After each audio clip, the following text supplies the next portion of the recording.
আমাদের সামনে একটা বিরাট চ্যালেঞ্জ, সেটা হলো আপনারা ইতিমধ্যে জেনেছেন আগামী কিছুদিন বা কয়েক মাস পরেই বাংলাদেশে জাতীয় সংসদ নির্বাচন অনুষ্ঠিত হবে।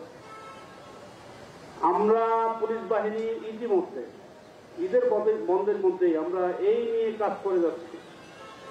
আমরা কেন আগে থেকে চেষ্টা করছি যাতে করে আমাদের 2,03,000 পুলিশ বাহিনীকে আমরা নির্বাচনের উপযোগী একটা প্রশিক্ষণের মাধ্যমে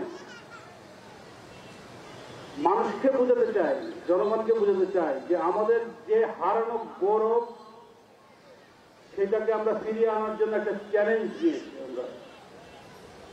আমরা ইনশাআল্লাহ আগামী নির্বাচনকে সুষ্ঠু সুন্দর করার জন্য সকল বাহিনী, সকল স্তরের কর্মকর্তা, জনসাধারণকে নিয়ে এই বাংলাদেশে আমরা একটা সুন্দর নির্বাচন উপহার দিতে পারব।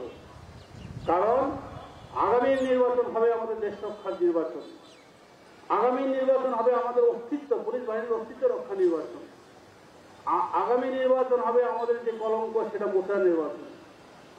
আমি আজকে এখানে যেভাবে প্রত্যয় ব্যক্ত করছি, আমি আমার নতুন সদস্য এবং আমাদের যারা এক্সপিরিয়েন্স সবাইকে নিয়ে আমরা ইনশাআল্লাহ বাংলাদেশে একটা সুস্থ সুন্দর নির্বাচন উপহার দেওয়ার জন্য দৃঢ় প্রতিজ্ঞ।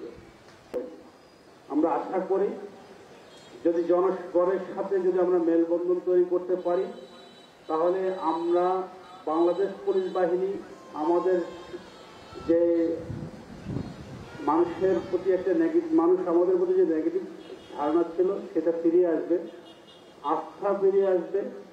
আমরা জনগণের বন্ধু হিসাবে জনগণের পাশে দাঁড়িয়ে মানুষের সেবা করে যেতে পারব। উপস্থিত সুধীবৃন্দ, আপনারা জানেন সাম্প্রতিক সময়ের যে বৈষম্যবিরোধী আন্দোলন হয়েছিল,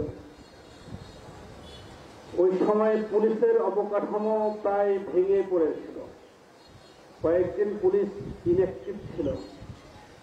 আমরা নতুন নেতৃত্ব এসে বাংলাদেশ পুলিশ বাহিনীর সেই ভঙ্গুর কাঠামোকে একটা শক্ত ভিত্তির উপর দাঁড় করাতে সক্ষম হয়েছি। বৈষম্যবিরোধী ছাত্র জনতার আন্দোলন আমাদেরকে চোখে আঙ্গুল দিয়ে শিখিয়ে দিয়েছে কোথায় কোথায় আমাদের ভুল, কোথায় কোথায় আমাদের অ্যাডজাস্ট করতে হবে। আমরা সেই শিক্ষা নিয়ে আমরা আমাদের পুলিশ বাহিনীকে আবার ঘুরে দাঁড় করে এসেছি। বর্তমানে আমরা বল প্রয়োগের ক্ষেত্রে জাতিসংঘের যে মানদণ্ড আছে এবং মানবাধিকারের যেই বিধিবিধানগুলো আছে সেগুলো সমন্বিত রেখে আমরা বর্তমান পুলিশ বাহিনীকে পরিচালিত করে আসছি, যাতে করে আগামী দিনগুলোতে জনগণের ভালোবাসা, আস্থা নিয়ে কাঁধে কাঁধ মিলিয়ে আমরা কাজ করতে পারি।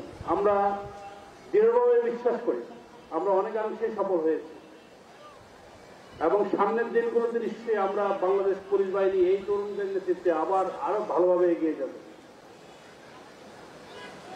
সামনে